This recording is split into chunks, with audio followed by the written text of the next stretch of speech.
नमस्कार दोस्तों, आप सभी का study for UPSC PCS channel में स्वागत है। बीपीएससी 67वीं के प्री एग्ज़ाम के लिए डेली 100 एमसीक्यू का हम लोग प्रैक्टिस करते हैं इस चैनल पर। आज हम लोग 101 नंबर के मॉडर्न हिस्ट्री से शुरू करेंगे। 101 नंबर क्वेश्चन से और 200 नंबर क्वेश्चन तक जाएंगे। 101 से पहले का पूरा मॉडर्न हिस्ट्री के 100 क्वेश्चंस और एंशिएंट और मिडिवल कंप्लीट हो चुका है, जिसका लिंक आपको डिस्क्रिप्शन में मिल जाएगा, आप वहाँ से देख सकते हैं। क्वेश्चन प्रैक्टिस ज़रूर करके जाना, इससे क्या होगा कि आपको एग्जाम में कन्फ्यूजन नहीं होगा आंसर्स करने में। ओके। और इसके अलावा जो बिहार के बीपीएससी के लिए दृष्टि आईएएस का बिहार समग्र आता है, उससे अभी हम लोगों ने ज्योग्राफी शुरू कर दिया है। हिस्ट्री कंप्लीट कर चुके हैं, उससे ज्योग्राफी शुरू हो गया है, जिसमें आज बिहार की मिट्टी और जलवायु का वीडियो अपलोड हो चुका है।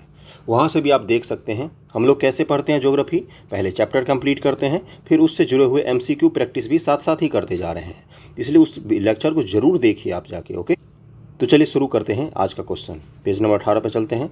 इससे पहले के सारे कंप्लीट हो चुके हैं, आपको नहीं छोड़ना चाहिए क्वेश्चंस को, है ना। जो बाकी लोग पढ़ के जा रहे उस तरह तो कम से कम पढ़ के ही जाना चाहिए, इसलिए उन क्वेश्चंस को जाके ज़रूर करना। आज का क्वेश्चन है पहला कि भारतीय राष्ट्रीय कांग्रेस की प्रथम महिला अध्यक्ष कौन थी। फिर से वही क्वेश्चन पूछा है, तो कौन हो जाएंगी? Annie Besant. और अगर पूछेगा पहली भारतीय महिला अध्यक्ष कौन थी, भारतीय महिला, तो सरोजिनी नायडू जी इसका आंसर हो जाएगा। ओके, ये देखो यहाँ पर ये भी पूछा हुआ भारतीय राष्ट्रीय कांग्रेस की प्रथम महिला अध्यक्ष 65वीं में पूछा और 67वीं में पूछा। हर साल एक आध क्वेश्चन इस तरह के टकराते हैं। भारत में नारी आंदोलन इनकी प्रेरणा से प्रारंभ हुआ था, तो ज्योतिबा फूले। ज्योतिबा फूले की पत्नी का क्या नाम था? सावित्रीबाई फूले। और दलित समाज के लिए, महिलाओं के लिए, बच्चियों के लिए स्कूल खोलने का श्रेय बड़ा इनको जाता है। जब ये घर से अपने स्कूल के लिए जाती थी, 2 कपड़े लेकर जाती थी, क्योंकि रास्ते में सावित्रीबाई फूले पर लोग कीचड़ और पत्थर फेंकते थे, जिससे उनका कपड़ा मैला हो जाता था। फिर वो स्कूल जाकर अपने कपड़े को बदलती थी, है ना। तो इतना बड़ा बलिदान दिया था उन्होंने। ज्योतिबा फूले का नाम किस लिए आता है? सत्यशोधक समाज और गुलामगिरी पुस्तक लिखने के लिए। ज्योतिबा फूले मानते थे कि महिलाओं और दलितों का उत्थान ही सामाजिक बुराइयों को दूर किया जा सकता है। 1848 ईस्वी में इन्होंने लड़कियों के लिए स्कूल खोला। यह लड़कियों के लिए भारत का प्रथम स्कूल था। आधुनिक भारत महिला आंदोलन की प्रणेता रमाबाई रनाडे रही हैं। रमाबाई रनाडे का भी नाम आता है। महादेव गोविंद रनाडे की पत्नी श्री रमाबाई रनाडे ने सेवा सदन नामक संगठन की स्थापना की थी। यहाँ पर दोनों फैक्ट्स आपको मिल गए। सावित्रीबाई फूले के बारे में मैंने बता भी दिया आपको। और यदि विकल्प ए में रमाबाई का नाम होता तो यही उत्तर होता, लेकिन विकल्प के अनुसार यहाँ पर सबसे सटीक आंसर क्या होगा? तो ज्योतिबा फूले होगा। प्रार्थना समाज, यंग इंडिया, लोकहितवादी, सत्यशोधक समाज, रहनुमाई मजदयासन सभा के निम्न विकल्पों से सही को चुनिए। तो सत्यशोधक समाज का भी मैंने बताया कौन थे? ज्योतिबा फूले जी थे, है ना। तो इसका आंसर देखते हैं। इसका आंसर क्या हो जाएगा? प्रार्थना समाज कौन है? आत्माराम पांडुरंग हो जाएगा। यंग इंडिया, उसके बाद से लोकहितवादी है। लोकहितवादी किनका था? लोकहितवादी था उनका नाम भूल रहा हूँ मैं, इसका आंसर भी दिया है। आत्माराम पांडुरंग, मोहनदास करमचंद गांधी, गोपाल हरि देशमुख का था लोकहितवादी, इनका मैं नाम भूल रहा था। और सत्यशोधक समाज तो अभी मैंने बता ही दिया, ज्योतिबा फूले। और नेरोजी फरदोन जी और दादा भाई नेरोजी जो थे, उन लोगों ने मिलकर क्या बनाई थी? रहनुमाई मजदयासन सभा। ये पारसी धर्म सुधारक आंदोलन था एक, और संगठन था पारसी सुधार आंदोलन का, है ना। रहनुमाई मजदयासन सभा। आगे चलते हैं। नाई धोबी बंद सामाजिक बाइकआउट का एक स्वरूप था, जो 1919 में कहाँ पर आया था सामने? तो किसानों द्वारा प्रतापगढ़ जिले में चलाया गया था नाई धोबी बंद आंदोलन। क्या था ये? 1919 में अंतिम दिनों में किसानों का संगठित विद्रोह खुलकर सामने आया। प्रतापगढ़ जिले के जागीर में नाई धोबी बंद सामाजिक बहिष्कार संगठित कार्रवाई की पहली घटना हुई थी। आंदोलन में एक नया चेहरा उभरा था, बाबा रामचंद्र, जिन्होंने आंदोलन की बागडोरी संभाली। फिर अवध किसान सभा के गठन में बाबा रामचंद्र जी का नाम आता है। अवध किसान सभा की बात हो रही है यहाँ पर। बाबा रामचंद्र महाराष्ट्र के ब्राह्मण परिवार में 1920 में इनका जन्म हुआ था। मेन ये क्या था कि किसानों जब आंदोलन चला रहे थे किसान लोग, तो जो लोग किसानों का विरोध कर रहे थे, आंदोलन का विरोध, या जो लोग अंग्रेजों का समर्थन बयान दे रहे थे, उनके यहाँ नाई धोबी वगैरह सब उनको सामाजिक बहिष्कार कर दिया गया, हम आपके काम नहीं करेंगे। पंजाब भूमि हस्तांतरण अधिनियम कब पारित किया गया? तो ये 1900 ईस्वी में पारित किया गया है। इस तरह क्वेश्चन खूब पूछे जाते हैं बीपीएससी में, इसको याद रखना। अवध में एका आंदोलन का उद्देश्य क्या था? सरकार को लगान देना बंद करना, जमींदारों के अधिकार की रक्षा करना, सत्याग्रह की समाप्ति, लगान का नगद में परिवर्तन कराना। एका आंदोलन के नेतृत्व पिछड़ी जाति के मदारी पासी ने किया था। इस आंदोलन में जिसकी गतिविधियां मुख्य रूप से कहाँ थी?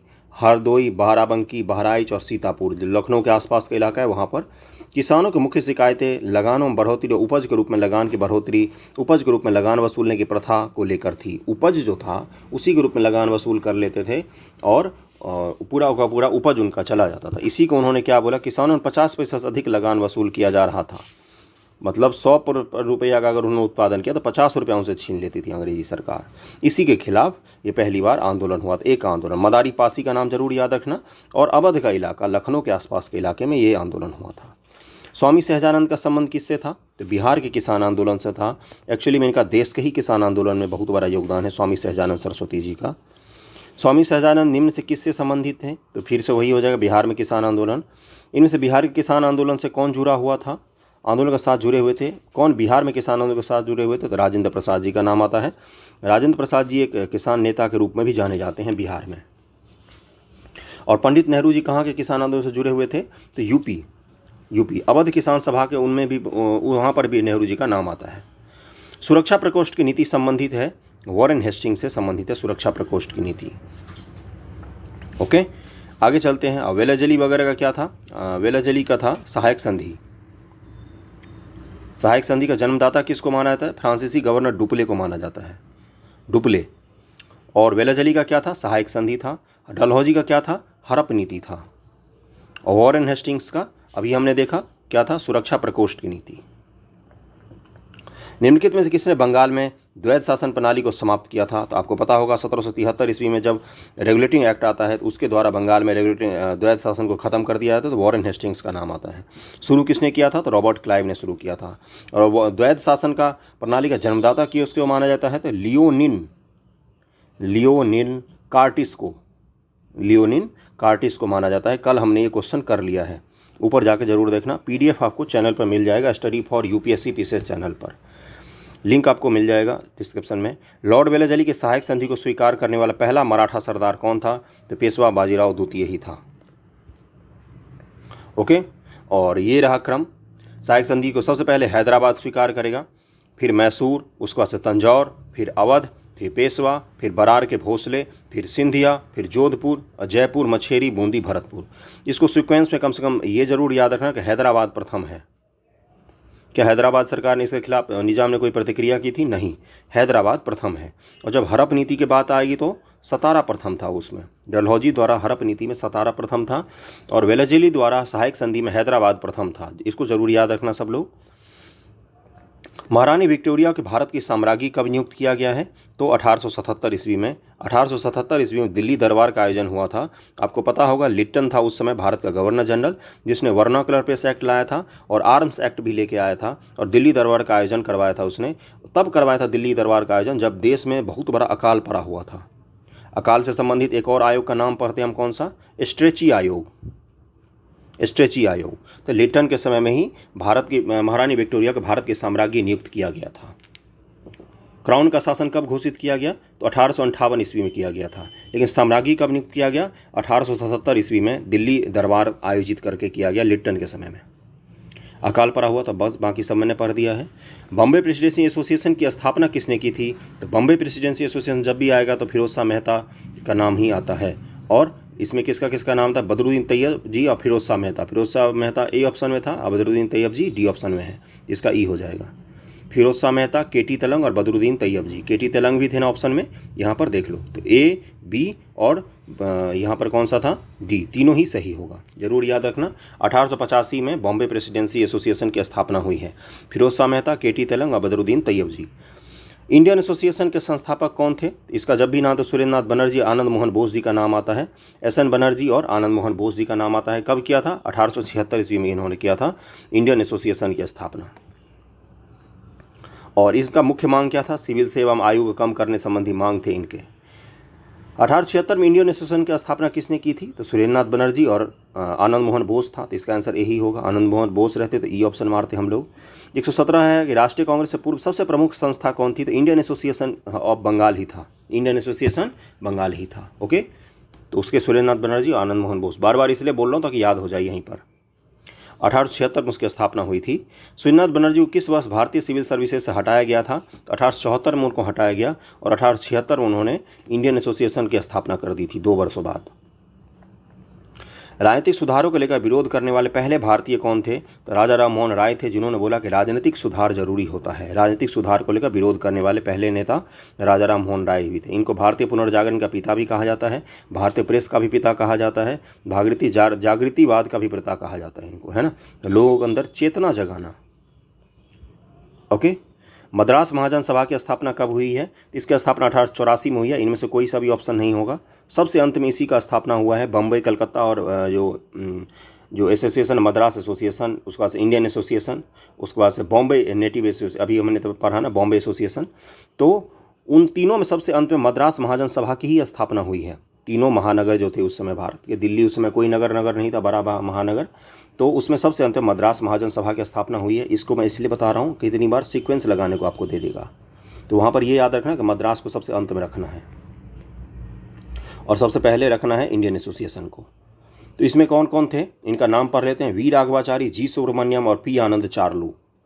भारतीय राष्ट्रीय कांग्रेस के प्रथम अधिवेशन में कितने प्रतिनिधियों ने भाग लिया था? तो 72 प्रतिनिधियों ने भाग लिया था। सुरेंद्रनाथ बनर्जी जी इसमें भाग नहीं ले पाए थे क्योंकि वो इंडियन एसोसिएशन के किसी कार्यक्रम में व्यस्त थे। नेक्स्ट क्वेश्चन पे चलते हैं कि भारतीय राष्ट्रीय कांग्रेस की स्थापना की गई थी, कब की गई थी? तो 1885 ईस्वी में की गई थी। बम्बई में तेजपाल संस्कृत विश्वविद्यालय में की गई थी। और प्रथम इसके अध्यक्ष कौन थे? तो WC बनर्जी, विमेश चंद्र बनर्जी थे। भारतीय राष्ट्रीय कांग्रेस की स्थापना की थी तो एओ ह्यूम का नाम आता है। ये इंग्लैंड के एक ऑफिसर थे, इंडियन सर्विसेज के ऑफिसर थे, उनका ही ये था। पहले इसका नाम क्या था? इंडियन नेशनल यूनियन नाम था, भारतीय राष्ट्रीय संघ नाम था भारतीय राष्ट्रीय कांग्रेस का। बाद में इसका दादा भाई नौरोजी ने नाम बदलकर इंडियन नेशनल कांग्रेस कर दिया था। भारतीय राष्ट्रीय कांग्रेस के संस्थापक कौन थे? तो अभी फिर से आएगा, एओ ह्यूम थे, एओ ह्यूम। और प्रथम अध्यक्ष WC बनर्जी, विमेश चंद्र बनर्जी। भारतीय राष्ट्रीय कांग्रेस के संस्थापक कौन थे? तो एक सिविल और सैनिक सेवक थे, सिविल सेवक थे, है ना। और सैनिक मतलब क्या होता है? नॉन मिलिट्री सेवक थे, एओ ह्यूम। भारतीय राष्ट्रीय कांग्रेस का प्रथम अधिवेशन कहाँ पर हुआ था? तो बम्बई में हुआ था। अभी मुंबई नाम है उसका, बम्बई में हुआ था। 72 प्रतिनिधियों ने भाग लिया था इसमें। भारतीय राष्ट्रीय कांग्रेस के दूसरे अधिवेशन की अध्यक्षता किसने की थी? तो इसका आंसर हो जाएगा सी, दादा भाई नौरोजी ने की थी। प्रथम किसने की थी? तो WC बनर्जी, दूसरे दादा भाई नौरोजी ने। 1876 में कलकत्ता में हुआ था। पहला कहाँ पर हुआ? बम्बई में हुआ, दूसरा कलकत्ता में होगा, तीसरा मद्रास में होगा। ओके। और उसके बाद इन्होंने कब किया है अधिवेशन की अध्यक्षता? तो 1893, 1886 और 1906, 3 बार दादा भाई नौरोजी ने इसकी अध्यक्षता की है। 1906 में कलकत्ता में अधिवेशन हुआ था, 1893 में लाहौर में हुआ था और 1886 में कलकत्ता में हुआ था। महात्मा गांधी ने भारतीय राष्ट्रीय कांग्रेस के किस अधिवेशन की अध्यक्षता की थी? तो 1924 में हुआ था, बेलगांव अधिवेशन, उसकी अध्यक्षता की थी उन्होंने। 39वां वार्षिक अधिवेशन था, 39th। इंडियन नेशनल कांग्रेस की प्रथम महिला अध्यक्ष कौन थी? तो भारतीय महिला अध्यक्ष यहाँ पर पूछा है तो सरोजनी नायडू जी थी, 1925 के कानपुर अधिवेशन में। 1924 में कहाँ पर हुआ है? बेलगांव अधिवेशन, महात्मा गांधी थे। 1925 के कानपुर अधिवेशन में कवयित्री हैं ये भारतीय राष्ट्रीय कांग्रेस की प्रथम भारतीय महिला अध्यक्ष सरोजनी नायडू जी, सरोजनी नायडू। सी आंसर इसका जो है। अगले क्वेश्चन पर चलते हैं। भारतीय राष्ट्रीय कांग्रेस का 27वां अधिवेशन किस स्थान पर हुआ था? तो बांकीपुर में हुआ था। 27वां अधिवेशन 1912 में बिहार बांकीपुर में संपन्न हुआ। इस अधिवेशन की अध्यक्षता RN मधोलकर ने की थी। इसको जरूर याद रखना, ये बिहार में हुआ था, इसलिए बार बार पूछता है। पटना के समीप बांकीपुर में। इस अधिवेशन में एओ ह्यूम को कांग्रेस का पिता कहा गया था।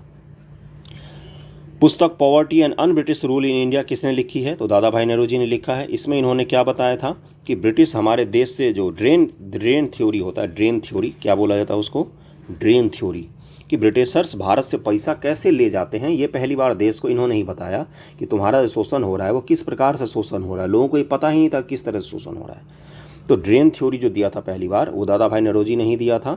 और इनका बुक का नाम क्या था? Poverty and un British rule in India. किसने कहा था कि कांग्रेस आंदोलन न तो लोगों द्वारा प्रेरित था, न ही उसके द्वारा सोचा या योजनाबद्ध किया गया था? तो सर सैयद अहमद जो थे, सैयद अहमद खान, अलीगढ़ आंदोलन वाले, अलीगढ़ विश्वविद्यालय के संस्थापकों में से एक, तो उन्होंने ही कहा था। वो कांग्रेस के विरुद्ध काम करते थे, वो अंग्रेजों के राजभक्त बन के काम करते थे, तो उन्होंने ही कहा था ये चीज़। इन्होंने एक एसोसिएशन भी बनाया था कि आगे आएगा उस एसोसिएशन का नाम तो मैं बता दूंगा आपको, राष्ट्रभक्त एसोसिएशन करके था, मतलब अंग्रेजों का भक्त एसोसिएशन। मुझे विश्वास है कि कांग्रेस अपने विनाश की तरफ जा रही है। अगला क्वेश्चन है कि मेरी यह बड़ी इच्छा है कि भारत में रहते होगी इसके शांतिप्रिय निधन के लिए सहायक बनूं। ये किसने कहा था? तो ये कहा था सी हो जाएगा, लॉर्ड कर्जन ने। करजन ने बोला था कि कांग्रेस विनाश की तरफ जा रही है, हमें इसको मदद करना चाहिए विनाश करने में। अगला है कि निम्न से किस वायसराय के कार्यकाल में भारतीयों को राय बहादुर, खान बहादुर उपाधियां प्रदान करना प्रारंभ किया गया? तो लॉर्ड लिट्टन के समय में शुरू किया गया था। अधिकतर नरमपंथी नेता थे, कहाँ के थे? शहरी क्षेत्रों के थे अधिकतर नरमपंथी नेता। नरमपंथ जो था, नरमपंथ, उसमें अधिकतर वकील और बड़े बड़े समृद्ध प्रांत के जमींदार वगैरह सब थे, तो वो शहरी वर्ग से ही थे, इसीलिए वो लोगों के आंदोलन से नहीं जोड़ पाए थे। नरमपंथ के जब हम आलोचना करते हैं, आपको पक्ष विपक्ष दोनों पूछता है, नरमपंथियों का आलोचना के लिए भी बोला है था लिखने के लिए मेंस एग्जाम में, तो वहाँ पर आप क्या बोलते हो कि ये लोगों को, सामान्य मानविकी को ये नहीं बता पाए कि आप आंदोलन से क्यों जुड़े हैं। गांधी जी ने वो चीज़ कर दिखाया था। निम्न से कौन उग्रपंथी नहीं था? तो बाल गंगाधर तिलक भी उग्रपंथी थे, उधम सिंह भी, मदन लाल भी। तो गोपाल कृष्ण गोखले थे, ये नरमपंथी नेता थे, राजनीतिक गुरु हैं ये गांधी जी के। भारत सेवक समाज, सर्वेंट सोसाइटी ऑफ इंडिया करके है, इसकी स्थापना किसने की थी? 65वीं यूपीएससी में पूछा है, तो गोपाल कृष्ण गोखले जी ने अध्यक्ष इसकी स्थापना की थी 1905 में पूना में। ईस्वी सन 1905 में सर्वेंट ऑफ इंडिया सोसाइटी की स्थापना किसने की थी? 67th वीपीएससी में फिर से पूछा, इसकी स्थापना गोपाल कृष्ण गोखले जी ने की थी। रजनी पामदत्त ने कहा, इनका किताब का क्या नाम है? Economic history of India. Economic history of India. ये नहीं, इनके बुक का नाम है India today. India today, Rajani Palme Dutt ji का। और आरसी दत्त जो हैं, उनके बुक का नाम है economic history of India. RC Dutt के बुक का क्या नाम है? Economic history of India. और रजनी पामदत्त जी के बुक का क्या नाम है? India today. इनको जरूर याद रखना है, बार बार पूछता है इसलिए बता रहा हूँ। इन्होंने कहा कि वे साम्राज्यवाद से लड़ते भी थे और सहयोग भी करते थे। उन्होंने किस राजनीतिक गठबंधन के लिए यह कहा था? लड़ते भी थे और उससे सहयोग भी करते थे। इन्होंने क्या, किसके लिए बोला था? भारतीय राष्ट्रीय कांग्रेस के लिए बोला था। इनके बुक का क्या नाम है? India today. India today. और इकोनॉमिक हिस्ट्री ऑफ इंडिया किसकी बुक है? तो आरसी दत्त की है, रमेश चंद्र दत्त। अगला है, भारतीय राष्ट्रीय आंदोलन के गर्मपंथी के प्रभावधीन कब आया? गर्मपंथी आंदोलन कब मतलब अपने प्रभाव में आया? तो हम कब पढ़ते हैं? जब स्वदेशी आंदोलन शुरू हुआ था बंगाल विभाजन के फलस्वरूप, उस समय गर्मपंथी आंदोलन का प्रभाव धीरे धीरे शुरू हो गया था। बाल गंगाधर तिलक लोकमान्य तिलक के नाम से जाने गए क्यों, ये पूछा है आपसे। इसका आंसर ई दिया है, बहुत सारे इसमें कारण थे, उसमें से मैं पढ़ देता हूँ। ब्रिटिश सरकार ने बाल गंगाधर तिलक को पुणे के असिस्टेंट कलेक्टर रैंड की हत्या के मामले में अभियुक्त बनाया। तिलक को दोषी पाया गया। उन्हें 18 माह की कठोर कारावास की सजा सुनाएगी। जब वे जेल से बाहर आए तो वे एक राष्ट्रीय नायक, नेशनल हीरो के रूप में उभरे। उन्हें लोकमान्य की उपाधि मिल गई थी। इस तरह किसी एक घटना नहीं बल्कि अनेक राष्ट्रवादी कामों के कारण उनको लोकमान्य की उपाधि मिली थी। एक घटना नहीं था, बहुत सारे थे। शिवाजी उत्सव मनाना, गणपति उत्सव मनाना, रैंड की हत्या में उनको अभियुक्त बनाया गया, बहुत सारे उत्सव थे। 142 से निम्नलिखित में कौन सा नेता कांग्रेस के गर्म दल से संबंधित था? तो अरविंद घोष। अरविंद घोष जो हैं, जो गर्म दल से संबंधित है। बाद में इन्होंने संन्यास ले लिया था और पंडिचेरी में, अभी वर्तमान का पंडिचेरी में, इन्होंने आश्रम की स्थापना की थी। इनका बहुत सारा बुक है, जैसे इंडिया डिवाइन, और भी बहुत सारे बुक हैं, आएगा आगे तो नाम तो मैं बता दूंगा। और बुक और उनके लेखक पे 2 वीडियो आपको मिल जाएंगे, जिसमें लगभग 200 से ज़्यादा क्वेश्चन है, 250 क्वेश्चन हैं आपको हिस्ट्री MCQ में, उस पर जाकर जरूर कर लेना। BPSC से एग्जाम से पहले मैंने ठीक करवाया था और उस बुक से 5 से 6 क्वेश्चन टकराए थे BPSC में, उस 2 वीडियो से। अगला क्वेश्चन पे चलते हैं कि नेशनल काउंसिल ऑफ एजुकेशन की स्थापना कब हुई है? तो 15 अगस्त 1906 ईस्वी को हुई है, स्वदेशी आंदोलन के दौरान ही हुई है। राष्ट्रीय शिक्षा के क्षेत्र में सर्वप्रथम 8 नवंबर 1905 को रंगपुर नेशनल स्कूल की स्थापना हुई। 16 नवंबर 1905 में कलकत्ता में एक सम्मेलन का आयोजन किया। इस सम्मेलन में राष्ट्रीय साहित्यिक, वैज्ञानिक और तकनीकी शिक्षा के लिए किसके वैज्ञानिक और तकनीकी और साहित्यिक शिक्षा के लिए नेशनल काउंसिल ऑफ एजुकेशन की स्थापना हुई थी। 15 अगस्त 1906 को सदगुरु दास बनर्जी द्वारा राष्ट्रीय शिक्षा परिषद की स्थापना हुई थी। अगला क्वेश्चन है कि राष्ट्रीय आंदोलन निम्न जातियों में से किसको नरम दलियों के तौर पर नहीं जाना जाता है? तो इसका आंसर क्या हो जाएगा? बाल गंगाधर। सॉरी, निम्न जातियों मैंने बोल दिया, माय मिस्टेक। निम्न से किसको नरम दलियों के तौर पर नहीं जाना जाता है? तो बाल गंगाधर तिलक गर्म दल से संबंधित थे। बाकी दादा भाई नौरोजी, गोपाल हरि देशमुख और MG नराणे, तीनों के तीनों ये नरम दल से संबंधित थे और बाल गंगाधर तिलक ये गर्म दल से संबंधित थे। कांग्रेस के नरम दल के नेताओं के आंदोलन की पद्धति क्या थी? और सहयोग, राज वाम बद्ध आंदोलन, अनुकूल प्रविघटन और अविधेयक। इसमें क्या हो जाएगा? राजवामबद्ध आंदोलन, राजा वामबद्ध आंदोलन। कांग्रेस के नरम दल के नेताओं के आंदोलन की प्रमुख पद्धति थी राजा वामबद्ध आंदोलन। कॉन्स्टिट्यूशनल एजिटेशन को इन्होंने इतना खराब नाम दिया है, मतलब संविधान के दायरे में रहकर विरोध करना, समझ रहे हो ना? यही था नरम दल का आंदोलन में। शेरे पंजाब के नाम से इनमें से कौन मशहूर थे? तो इनका क्या नाम हो जाएगा? लाला लाजपत राय हैं, इनको शेरे पंजाब कहा जाता है। अगला है अभिनव भारत से कौन संबंधित हैं? तो विनायक दामोदर सावरकर जी हैं। इन्होंने अभिनव भारत की स्थापना 1904 ईस्वी में की थी और नासिक में महाराष्ट्र में 1904 में एक गुप्त सभा था। 148 नंबर है कि मुजफ्फरपुर में किंग्सफोर्ड की हत्या का प्रयास कब किया गया था? तो 1908 ईस्वी में किया गया था। 149 नंबर है कि निम्न से कौन एक सा एक राष्ट्रवादी समाचार पत्र नहीं था पूछा है। द हिंदू, बंगाली, द महरत्ता और द टाइम्स ऑफ इंडिया। तो द टाइम्स ऑफ इंडिया जो था ये राष्ट्रवादी समाचार पत्र नहीं था, बाकी ये तीनों ही राष्ट्रवादी समाचार पत्र थे। क्रांतिकारी गतिविधियों के साथ कौन सी पत्रिका जुड़ी हुई नहीं थी ये पूछा है आपसे। संध्या, युगांतर, यंग इंडिया, गदर। तो यंग इंडिया जो है ये महात्मा गांधी की पुस्तक थी, ये क्रांतिकारी आंदोलन से नहीं जुड़ी हुई हो सकती है। महात्मा गांधी तो अहिंसा के प्रणेता थे, तो यंग इंडिया महात्मा गांधी जी का था। 1913 ईस्वी में सोहन सिंह भकना ने Hindustan association of the Pacific coast नामक एक संस्था की स्थापना की। इस संस्था ने गदर नामक अखबार निकाला, तो पता ही है, बाकी सबके बारे में आगे आएगा तो बता दूंगा मैं। नीचे दिए गए विकल्पों से राष्ट्रवादी समाचार पत्रों द हिंदू, केसरी, बंगाली, हिंदुस्तानी, सुधारक के संपादकों के नाम का चयन कीजिए। सुधारक आएगा तो गोपाल कृष्ण गोखले जी का नाम आएगा। उसके बाद से तो इसका आंसर दिया है डी, यानी कि द हिंदू जो है उसके हैं जी सुब्रमण्यम अय्यर जी। उसके बाद से बंगाली के कौन होंगे? तो यहाँ पर कौन सा था? द हिंदू। केसरी के कौन हो जाएंगे? बाल गंगाधर तिलक जी। द हिंदू के जी सुब्रमण्यम अय्यर जी। बंगाली के सुरेंद्र नाथ बनर्जी जी। उसके बाद हिंदुस्तान के गंगा प्रसाद वर्मा और सुधारक के गोपाल कृष्ण गोखले। ओके, यहाँ पर दिया हुआ है द हिंदू द जी सुब्रमण्यम अय्यर, केसरी बीजी तिलक, बंगाली सुरेंद्रनाथ बनर्जी, हिंदुस्तानी गंगा प्रसाद वर्मा, सुधारक गोपाल कृष्ण गोखले। स्वराज मेरा जन्मसिद्ध अधिकार है, मैं इसे पाकर रहूंगा, किसने कहा था? तो बाल गंगाधर तिलक जी ने कहा था, होम रूल लीग आंदोलन के दौरान 1916 ईस्वी में। इसका भी आंदोलन बाल गंगाधर तिलक ही हो जाएगा। स्वराज मेरा जन्मसिद्ध अधिकार है, बार बार पूछ रहा है।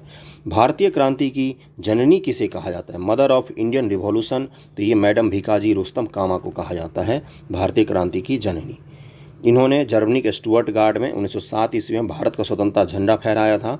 जर्मनी के स्टुअर्ट गार्ड में इनको क्या कहा जाता है? इंडियन रिवॉल्यूशन की मदर कहा जाता है इनको। मैडम कामा ने भारत के तिरंगा स्वतंत्रता ध्वज को कहाँ पर फहराया था? तो स्टुअर्ट गार्ड जर्मनी में। ओके, मैडम कामा ने 1907 में प्रथम तिरंगा ध्वज कहाँ पर फहराया था? स्टुअर्ट गार्ड में फहराया था, डी आंसर हो जाएगा। लंदन में इंडिया हाउस के संस्थापक कौन थे? तो श्यामजी कृष्ण वर्मा थे।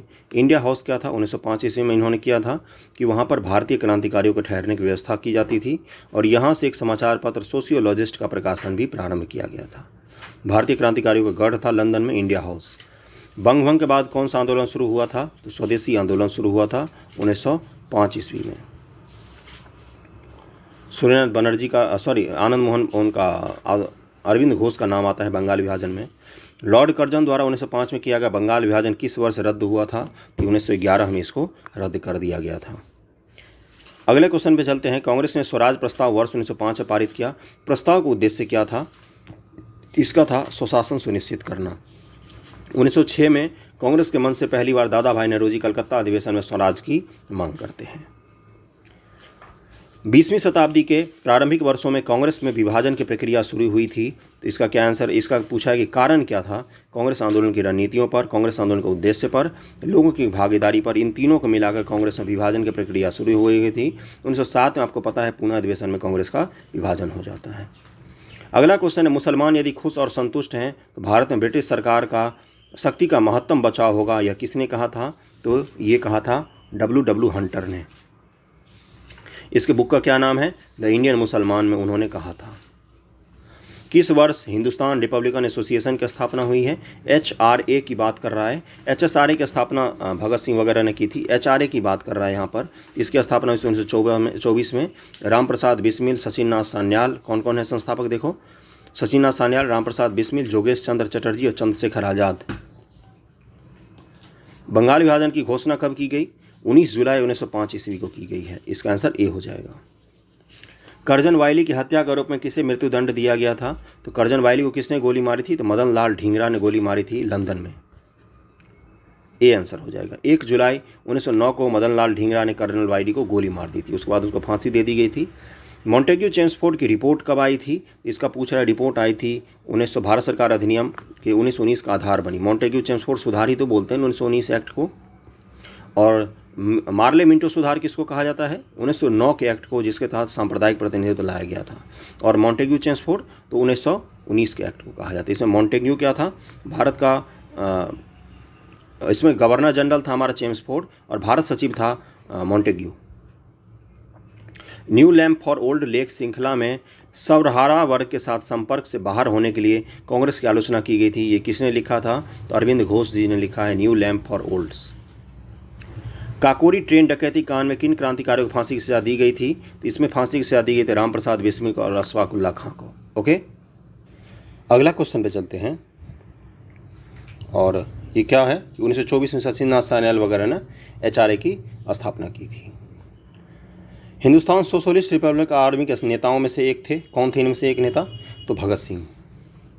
और इसकी स्थापना कब हुई थी? सितंबर 1928 में दिल्ली में फिरोजशाह कोटला का मैदान है, वहीं पर चंद्रशेखर आज़ाद जी के नेतृत्व में भगत सिंह और बाकी सारे देश के क्रांतिकारियों ने मिलकर HSRA की स्थापना की थी। HRA नहीं, HSRA। इसी का बदला हुआ रूप था। निम्नलिखित पंक्तियों को किसने लिखा है? सरफरोशी की तमन्ना अब हमारे दिल में है, देखना है जोर कितना बाजुए कातिल में है। तो ये यहाँ पर बोल रहा है बिस्मिल जी ने लिखा है, लेकिन इसको आगे पढ़ाता हूँ मैं। उपयुक्त गज़ल की पंक्ति शायद बिस्मिल अजीमाबादी की थी। बिस्मिल अजीमाबादी का वास्तविक नाम सैयद शाह मोहम्मद हसन था और इसको फेमस बनाया था राम प्रसाद बिस्मिल ने, है ना। बाकी इसको लिखा था बिस्मिल अजीमाबादी ने। ए आंसर इसका हो जाएगा। प्रसिद्ध गीत सरफरोशी की तमन्ना हमारे दिल में है, रचयिता कौन है? इसका आंसर ई हो जाएगा। ऊपर देख लो, यहाँ पर नाम लिखा हुआ बिस्मिल अजीमाबादी है रचयिता। इंकलाब जिंदाबाद का नारा किसने दिया था? तो भगत सिंह ने दिया था। ओके, और इंकलाब जिंदाबाद की रचना की थी मोहम्मद इकबाल ने, लेकिन इनको प्रसिद्ध बनाया था भगत सिंह जी ने। भगत सिंह राजगुरु सुखदेव को कब फांसी हुई थी? तो 23 मार्च 1931 को हुई थी। अगला है कि सरकार के विरोध में असेंबली में और किस कांड में हुई थी, इनको ये भी पढ़ लो। यहाँ पर पढ़ देता हूँ मैं। 8 अप्रैल 1929 को केंद्रीय विधानसभा में बम फेंके थे। फिर बाद में HSRA के अन्य सदस्यों को गिरफ्तार कर लिया गया। 1930 में लाहौर षड्यंत्र कांड का निर्णय आया। 1930 में लाहौर षड्यंत्र के तहत इनको फांसी दी गई थी, ना कि बम फेंकने के लिए। लाहौर षड्यंत्र कांड के लिए इनको फांसी दी गई थी, जिसमें भगत सिंह, राजगुरु, सुखदेव को फांसी दी गई। 23 मार्च 1931 को तीनों को फांसी दे दी गई थी। सरकार के विरोध में असेंबली में बम फेंकने के समय भगत सिंह की उम्र क्या थी? तो मात्र 21 साल से थोड़ा सा ज़्यादा। ओके, अनुशीलन समिति क्या थी? तो ये एक क्रांतिकारी संगठन थी, अनुशीलन समिति बंगाल में। 176 नंबर क्वेश्चन पे चलते हैं। अनुशीलन समिति बहुत सारी थी, देखो ये सारी थी अनुशीलन समिति ही। अलग अलग लोगों के अलग अलग स्थापक थे अलग अलग जगह पर। ये आपको PDF मिल जाएगा, वहाँ से आप पढ़ सकते हो इसको। ईस्वी सन 1913 में पटना में अनुशीलन समिति की एक शाखा की किसने स्थापना की थी? तो सचिन नाथ सान्याल जी ने की थी 1913 में। ये इस बार भी पूछा था 67वीं BPSC री एग्जामिनेशन में, लगभग बहुत बार पूछा है ये, इसको जरूर याद रखना। चिटगांव शस्त्र छापामारी की योजना किसने बनाई थी? तो मास्टर दा ने, जिनका नाम सूर्यसेन है। कब बनाया था? 1930 ईस्वी के आसपास, जब देश में सविनय अवज्ञा चल रहा था, तब की बात हो रही है। देखो 1930 है ना। चिटगांव कहाँ है? बांग्लादेश का बिल्कुल पूरब वाला भाग। एक पोर्ट भी था उस समय, चटगांव धावा हुआ था, वहीं पर इन्होंने धावा दिया था अपने सैनिकों के साथ। चटगांव सत्याग्रह धावे से कौन संबंधित है? तो मास्टर दा भी इनका नाम है, जिनको सूर्यसेन कहा जाता है। निष्क्रिय विरोध के सिद्धांत का प्रतिपादन किसने किया था? निष्क्रिय विरोध तो अरविंद घोष जी ने। जब इन्होंने संन्यास ले लिया था तब इन्होंने निष्क्रिय विरोध का प्रतिपादन किया था। उनका मानना था कि अंग्रेजों को भारत अविलंब छोड़ देना चाहिए। और इनकी पुस्तक का क्या नाम है? Vande Mataram, India divine. बहुत सारी बुक लिखी इन्होंने बाद में, गीता पर भी इन्होंने टिप्पणी की थी। गदर पार्टी की स्थापना हुई थी, कब हुई थी? 1913 ईस्वी में सैन फ्रांसिस्को में हुई थी। ओके। 1913 में स्वर्ण सिंह भखना के नेतृत्व में पोर्टलैंड में Hindustan association of the Pacific coast नामक एक संस्था की स्थापना हुई। इस संस्था ने गदर नामक एक अखबार निकाला, जिससे इस संस्था का नाम गदर पार्टी ही पड़ गया। लाला हरदयाल इस संस्था के मनीषी और पथ प्रदर्शक थे। अन्य सदस्यों में कौन कौन थे? रामचंद्र, बरकतुल्ला, रास बिहारी बोस, राजा महेंद्र प्रताप, अब्दुल रहमान, मैडम भिकाजी कामा, भाई परमानंद, करतार सिंह, पंडित काशीराम प्रमुख थे। इनमें से किसी भी दो नाम दे देगा और ई ऑप्शन आपको मारना पड़ जाएगा। गदर कांटी छिड़ने का सबसे महत्वपूर्ण कारण क्या था? तो प्रथम विश्व युद्ध का शुरू होना। इन्होंने सोचा कि प्रथम विश्व युद्ध का लाभ उठाकर भारत को आज़ाद करवाया जाए। 182 पर चलते हैं कि गदर पार्टी की स्थापना कहाँ पर हुई थी? तो अमेरिका में हुई थी। सैन फ्रांसिस्को में इसका मुख्यालय था। 1913 में इसकी स्थापना हुई थी। किसने कहा था स्वराज मेरा जन्मसिद्ध अधिकार है, मैं इसे लेकर रहूँगा? तो बाल गंगाधर तिलक ने कहा था। स्वराज मेरा जन्मसिद्ध अधिकार है किसने कहा था? तो बीजी तिलक हो जाएगा, सी आंसर हो जाएगा। स्वराज आम जनता के लिए होना चाहिए, केवल वर्गों के लिए नहीं, के प्रसिद्ध सूत्र की घोषणा किसने की थी? तो सी राजगोपालाचारी जी ने की थी। इंडिया फॉर इंडियंस किताब किसने लिखी है? इसको लिखा है सी आर दास ने। सी आर दास ने, चित्तरंजन दास जी। चित्तरंजन दास जी को सुभाषचंद्र बोस का राजनीतिक गुरु माना जाता है। अनहैप्पी इंडिया की पुस्तक के लेखक कौन है? तो लाला लाजपत राय हैं। ये मैंने क्वेश्चन पहले ही करवा दिया था बीपीएससी से। अनहैप्पी इंडिया के लेखक कौन है? लाला लाजपत राय। और केसरी और मराठा तो बाल गंगाधर तिलक ने लिखा है। कॉमनवेल्थ किन पुस्तक का नाम है? तो कॉमनवेल्थ न्यू इंडिया है एनी बेसेंट जी का। निम्नलिखित में से किस नेता 1906 में कलकत्ता में कांग्रेस अधिवेशन की अध्यक्षता की थी? तो अभी मैंने बताया था कुछ देर पहले, दादा भाई नेहरू। पहली बार स्वराज की बात भी की गई थी यहाँ से, इस मंच से। स्वराज यानी कि डोमिनियन स्टेटस। निम्नलिखित में से किसने ऑल इंडिया मुस्लिम लीग की स्थापना की थी? तो नवाब सलीमुल्लाह खान ने की थी। ढाका में इसकी स्थापना हुई थी 1906 ईस्वी में। ओके, अगले क्वेश्चन पे चलते हैं। 190 नंबर क्वेश्चन में पहुंच गए हम लोग। 190। 1906 में मिंटो से शिमला में मिले मुसलमानों के शिष्टमंडल ने क्या प्रार्थना की थी? तो मुसलमानों के लिए पृथक निर्वाचन, जिसको 1909 में प्रदान कर दिया गया 1909 के एक्ट द्वारा। इसलिए मिंटो को क्या कहा जाता है? सांप्रदायिकता का जनक कहा जाता है भारत में। इसको नोट डाउन करके रख लेना। और इसमें क्या था? पृथक निर्वाचन का मतलब क्या था? मुस्लिम नेता के लिए मुस्लिम जनता ही वोट करेंगे। मुस्लिम नेता, मुस्लिम जनता वोट करेगी बस। निम्न में से किस अधिनियम ने भारत में पृथक निर्वाचक मंडल का आरंभ किया था? तो 1909 का मार्ले मिंटो सुधार ने शुरू किया था। भारतीय परिषद अधिनियम 1909। निम्नलिखित में किसका योगदान होम रूल लीग के स्थापना में नहीं था? तो इसमें से किसका नहीं था? तो टी.एस. अल्कॉट का। टी.एस. अल्कॉट का किस में आता है नाम? तो इनका नाम आता है थियोसॉफिकल सोसाइटी में। थियोसॉफिकल सोसाइटी का स्थापना में टी.एस. अल्कॉट और मैडम ब्लावस्की का नाम आता है। और फिर बाद में एनी बेसेंट जी इस थियोसॉफिकल सोसाइटी से जुड़ जाती हैं। अडियार के में इनका मुख्यालय बनाया गया था। मद्रास के बगल में ही अडियार है, वहीं पर थियोसॉफिकल सोसाइटी का मुख्यालय बनाया गया था। अमेरिका में इसकी स्थापना हुई थी।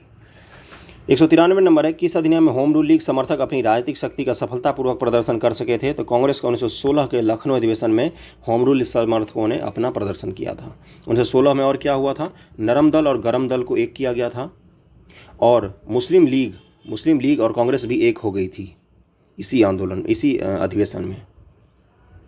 शिक्षा में सुधार हेतु ब्रिटिश सरकार ने सेंट्रल विश्वविद्यालय आयोग कब नियुक्त किया? तो 1917 ईस्वी में नियुक्त किया था। 195 नंबर है कि होम रूल आंदोलन भारत के स्वतंत्रता संग्राम के एक नए चरण का आरंभ का द्योतक था। क्यों? क्योंकि इसने देश के सामने स्वशासन की एक ठोस योजना रखी। इस मतलब सेल्फ गवर्नेंस हम कैसे करेंगे, इसकी योजना इसने रखी थी होम रूल लीग आंदोलन ने। होम रूल लीग आंदोलन के क्या गांधी जी कभी सदस्य बने? नहीं। क्या कभी अध्यक्षता की? तो हाँ, उन्होंने इसका नाम बदलकर क्या कर दिया होम रूल लीग का? तो स्वराज सभा इसका नाम बदलकर कर दिया था गांधी जी ने होम रूल लीग का 1920 ईस्वी में, जब तिलक जी की मृत्यु हो गई थी उसके बाद। बंगाल विभाजन के प्रत्याघात के रूप में कौन सा आंदोलन शुरू हुआ था? तो स्वदेशी आंदोलन शुरू हुआ था 1905 ईस्वी में। आनंद मोहन बोस जी का नाम आता है, अरविंद घोष का, सॉरी। नोआखाली काल में महात्मा गांधी के सचिव कौन थे? तो आपको पता होगा कि उससे पहले उनके सचिव जो थे महादेव, उनकी मृत्यु हो गई थी। तो इस समय इनके सचिव प्यारे लाल थे। प्यारे लाल महात्मा गांधी के सचिव थे। उनकी बहन डॉक्टर सुशीला नैयर गांधी जी के व्यक्तिगत चिकित्सक थी। प्यारे लाल ने गांधी जी के दांडी मार्च में भी महत्वपूर्ण भूमिका निभाई थी। 198 है, निम्न से महात्मा गांधी का भारत में पहला सत्याग्रह कौन सा था? तो चंपारण का सत्याग्रह 1919 ईस्वी में पहला सत्याग्रह था इनका। पहला सविनय अवज्ञा भी इसी को कहा जाता है। बीपीएससी ने 66 में पूछा था प्रथम सविनय अवज्ञा कौन सा था। 199 नंबर पहुंच गए हैं कि निम्न से किस कॉलेज में गांधी जी ने पढ़ाई की थी? तो श्याम लाल दास कॉलेज भावनगर में पढ़ाई की थी उन्होंने। और आज का आखिरी क्वेश्चन 200 नंबर कि निम्न से कौन सा भारत में महात्मा गांधी जी का सत्याग्रह आंदोलन था, प्रथम सत्याग्रह आंदोलन, उन्होंने सविनय अवज्ञा का प्रयोग किया था, जिसमें उन्होंने सविनय अवज्ञा का प्रयोग किया था, तो ये था चंपारण सत्याग्रह। आज्ञानी क्वेश्चन अभी मैंने बताया था। तो वीडियो कैसा लगा जरूर बताना। 100 क्वेश्चंस आज फिर से हमने कंप्लीट कर लिए। मॉडर्न हिस्ट्री का 200 कंप्लीट कर लिए और इसके पहले हमने मिडेवल और एंशिएंट भी कंप्लीट कर लिए, जिसका लिंक आपको डिस्क्रिप्शन में मिल जाएगा, उसको भी जरूर देखना। वीडियो कैसा लगा जरूर बताना। वीडियो पसंद आए तो लाइक करना। Okay, thank you so much.